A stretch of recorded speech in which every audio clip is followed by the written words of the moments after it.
안녕하세요. 돈두댓입니다. 오늘은 학군에 대해서 얘기를 해보겠습니다. 부동산 좀 공부하시거나 관심 있으신 분들은 학군지를 좀 많이 고려를 하시죠. 그리고 아이 키우시는 분들도 학군이 굉장히 중요한 요소 중에 하나입니다. 학군이라는 것이 과거에 비해서 많이 중요성이 좀 떨어진 것은 사실이에요. 왜냐면 학군은 곧 학벌과 연관이 되어 있거든요. 대한민국 건립 이래에 학벌이란 것은 굉장히 우리 사회의 중요한 요소 중에 하나였습니다. 과거에는 한창 이제 산업화 시대에는 학벌이 좋으면 거의 프리패스였죠. 굉장히 출세 등용문이었습니다. 자유용권 수준이었죠. 있으면 다 통과했어요. 그래서 어디든 모셔가고 대우받고 했었는데, 지금은 스카이 대학교를 나와도 서울대, 연세대, 고대 이 세 개 대학교가 이제 스카이라고 불리는데, 우리나라를 대표하는 탑3의 대학교를 나와도 사실 취업이 힘든 건 사실입니다. 그만큼 취업문이 좁아졌고, 취업문이 좁다 보니까 대학교 졸업장의 중요성이 많이 떨어진 것은 사실이에요. 근데 또 역으로 생각해보면요, 그나마 스카이 대학교를 나와서 그나마 그 정도의 취업을 할 수 있을 수도 있다는 것입니다. 그 아래는 더 심하겠죠. 밑으로 갈수록. 그쵸? 어쨌든 학벌이라는 것이 학군지와 연관이 되어 있고, 학군지는 그래서 과거에도 굉장히 중요했지만 지금도 중요한 요소긴 하지만 과거보다 조금 중요성이 떨어진 것은 사실이다라는 것입니다. 그런데 이게 단순히 대학교를 가는 거에 염두를 두게 되면, 학군지라는 것은 중요성이 떨어진 것은 맞지만 다른 관점에서 보면 굉장히 이건 학벌보다 더 중요한 관점이 있습니다. 제가 지금도 한번 말씀드려 볼게요. 예전보다 지금 우리 사회가 굉장히 고도화되면서 양극화가 심해졌습니다. 그러니까 한마디로 잘 사는 사람 지역과 못 사는 지역이 편차가 굉장히 커졌어요. 그래서 각 지역들을 보면 로컬 부촌이라 하죠. 서울에 있는 강남 서초만 부자가 아니라 각 지역마다 대표하는 그 로컬 지역들의 부촌들이 있어요. 부촌. 엄청나게 잘 사는 거라기보다는 어쨌든 상대적으로 균일한 그 집단들이 모여 있는 그런 마을들이 있어요. 그래서 그런 지역들의 그 학교를 보면 굉장히 학업 성취도라든가 그런 입시 실적들이 굉장히 좋습니다. 그런 것들을 바로 이제 학군지라고 하거든요. 보통 일반적으로. 그런데 이런 지역들의 학생들을 보면요, 학생들이 대체적으로 좀 순합니다. 예, 순둥순둥해요, 애들이. 예. 보면은 크게 엇나가 봤자 PC방 정도이고요. 남자애들 같은 경우에 크게 엇나가 봤자 PC방이고, 좀 삐뚤어져 봤자 누구 조금 때린 정도 수준인 거예요. 그런데 이 지역을 좀 벗어나서 정말 좀 균일하지 못한, 그러니까 삶의 분포, 그 생활의 분포가 좀 균일하지 못한 지역들로 좀 나아가게 되면요, 이 학생들의 그 행동 반경이나 범위가 굉장히 넓어집니다. 무슨 말이냐면 이게 조금 삐뚤어진 정도가 아니에요. 좀 조직적으로 학생들을 괴롭히거나 때리는 그런 친구들도 있고요. 술, 담배는 물론이고 더 나가는 친구들도 있을 겁니다. 그래서 이게 부동산과 굉장히 밀접한 관련이 있거든요.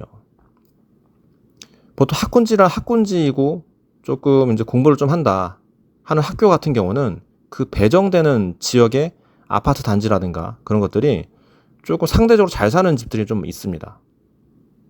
그리고 그렇지 못한 학군의 학교 같은 경우는 대체적으로 삶의 주거의 형태가 굉장히 다양하고요.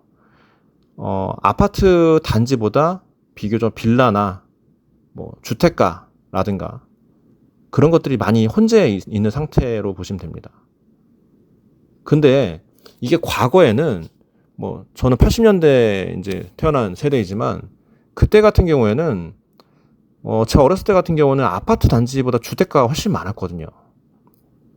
아파트 단지는 상대적으로 적었고, 그 당시 아파트 단지 산다는 것은 좀 잘 사는 사람의 축에 속했던 거고요. 그리고 대부분의 이제 서민들 같은 경우는 주택이나 빌라, 그런 주거단지에서 많이 사람들이 살았었죠. 근데 요즘 같은 경우는 거의 다 아파트 생활을 하잖아요. 지금 태어난 친구들은 거의 다 태어나면서부터 바로 아파트 생활을 하는, 그러니까 주택 생활을 하지 않은 친구들이 거의 대부분일 수도 있습니다. 그렇기 때문에, 그리고 요즘에는 거의 새로운 주거 단지, 주택을 아파트로 짓기 때문에 주택 단지에서, 주택가에서 학교 학창시절을 보낸 친구들이 상대적으로 적습니다. 그리고 상대적으로 밀려난 친구들이 많죠. 밀려난 집들의 이제 가정에 아이들이 많습니다. 상대적으로.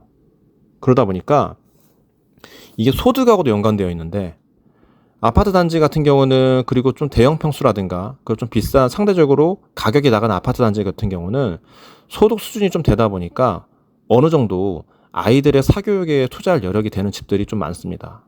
그러다 보니 아이들이 학원에 가서 생활을, 이제 학교 끝나 학원에 가서 뭐 사교육을 별도로 받고, 또 학원 끝나고 와가지고 또 같이 끼리끼리 어울리는 그런 양상을 보여주고 있고요. 그렇지 못한 지역 같은 경우는 이제 학교 끝나고 공교육 끝나면 사실 사교육을 받을 여력이 좀 안 되잖아요. 그러다 보니까 그 남는 시간 동안 다른 짓들을 좀 많이 합니다. 예. 그러다 보니까 이게 점점 더 양극화가 되는 거죠. 그래서 과거와 다르게 지금은 이 학군이라는 것이 꼭 대학교를 좋은 데를 간다라는 개념보다는요, 어떻게 보면 우리 아이가, 내가 키우는 우리 아이, 사랑하는 우리 아이가 조금 더 좋은 환경에서, 조금 더 깨끗한 환경에서, 양질의 그 환경에서 좀 생활을 했으면 한다 하는 그런 치안, 보안의 개념이라 보시면 될 것 같습니다. 그러다 보니까 이게 점점 이 학교 아이들을 가르치는, 아이들을 키우는 이런 비용 자체도 다 주거비에 녹아 들어가는 거예요. 예전에는 이런 주거비가 아이들의 교육 비용과 직결되지는 않았었거든요. 근데 지금은 아이를 키우는 비용 자체가 더 훨씬 높아졌습니다. 학원비가 올라서라도, 학원비가 오른 것도 있겠지만 그런 학원비나 교육비가 높아졌다라기보다는 주거비가 훨씬 더 많이 필요하기 때문이에요. 왜냐하면 그 학교, 좋은 학교에 배정을 받기 위해서는 그 학교에 배정되는 아파트 단지에 거주를 해야 되거든요. 적어도 초등학교, 중학교 같은 경우는요. 그래서 이러한 비용들이 어떻게 보면 요즘 시대의 새로운 학군의 비용이라 보시면 될 것 같습니다. 즉, 다시 한번 정리를 좀 해보면요. 그 동네에서 상대적으로 좀 비싼 아파트다, 좋은 단지다 라고 소문이 난 그런 곳들은 배정되는 단지, 배정되는 학교가, 초등학교, 중학교가 상대적으로 다른 지역의 학교보다 더 좋을 가능성이 높습니다. 근데 이러한 것들을 좀 더 객관적으로 요즘에 찾아볼 수 있는 사이트가 있더라고요. 그래서 리치고라고 그 앱이 있던데, 거기 들어가서 학교를 한번 검색해 보시면요, 학교에 그 등급이나 진학률, 그런 데이터들이 다 일목요연하게 나와 있습니다. 그래서 예전처럼 입소문을 듣고 아니면 건너 듣고 그렇게 결정하지 않아도 이런 객관적인 지표 데이터들이 나와 있으니까 그런 것들을 참고해서 뭐 이사라든가 집을 매수하시거나 이사를 가실 때 한번 알아보시는 것도 참 도움이 되실 것 같아요. 뭐 간단하게 좀 말씀을 드리면, 참고로 제가 뭐 이 앱의 관계자라든가 뭐 광고를 하는 건 아닙니다. 저도 이런 앱들을 많이 참고를 하고 있고 이런 앱을 통해서 정보를 많이 받고 있으니까 한번 공개적으로 말씀을 드리는 거고요. 사실 뭐 제 채널에서 뭐 얼마 듣는 사람도 없으니까 이렇게 말씀을 드리는 겁니다. 리치고라는 앱을 보면 뭐 학교를 직접 검색할 수도 있고요. 아니면 뭐 지도를 펼쳐놓고 동네를 살펴보다가 학교가 이제 나오면 뭐 클릭해가지고 터치해가지고 학교에 대한 정보를 좀 볼 수도 있습니다.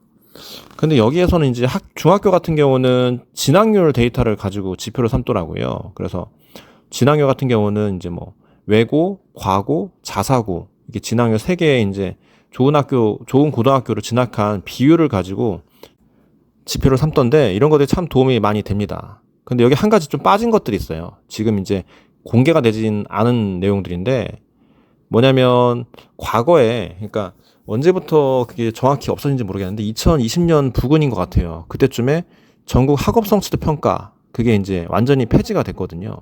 그러니까 그게 뭐냐면 각 중학교에서 학생들이 전국 단위로 시험을 보는 거예요. 그래서 국어, 영어, 수학 해가 시험을 봐가지고 그거에 대한 점수를 그 시도교육청 홈페이지에 다 공개를 해놨었거든요.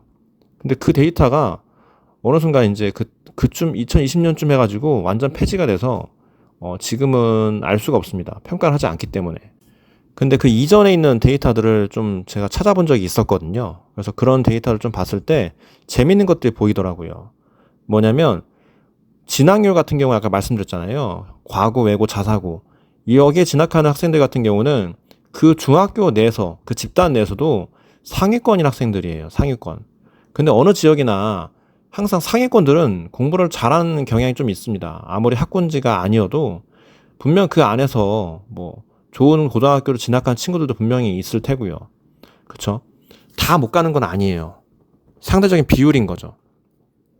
그런데 그 하위권의 친구들이 어떻게 보면 더 중요한 지표일 수도 있거든요. 하위권. 하위권에 있는 친구들은 그 지금 리치고 앱에서는 나오지 않습니다. 왜냐면 그 리치고 앱에 나와 있는 지표들은 상위권 고등학교에 진학한 친구들의 비율만 나온 거지 하위권 학생들의 그 수준이라든가 하위권 학생들의 역량이 어느 정도인지 전혀 알 수가 없는 내용들인 거예요. 예.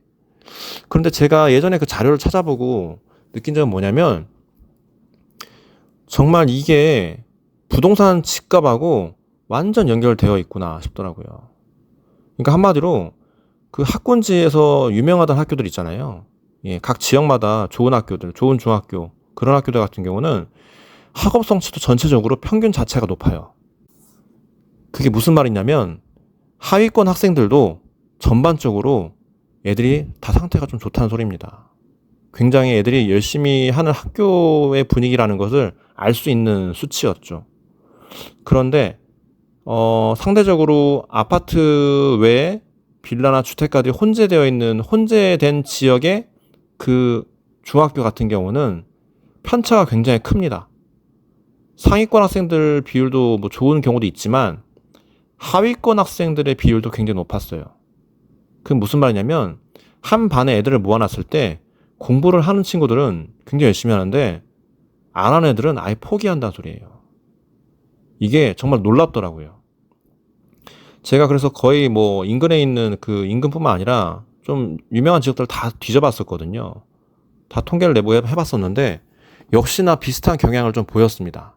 근데 아쉽게도 지금은 그런 데이터나 지표 같은 것들이 전혀 공개가 되지 않기 때문에 아예 그런 거를 하지 않기 때문에 지금은 알 수 없지만 사실 과거의 수치나 데이터들이 증명을 해줬기 때문에 이런 것들은 어느 정도 참고를 하셔도 좋을 것 같다는 생각이 듭니다.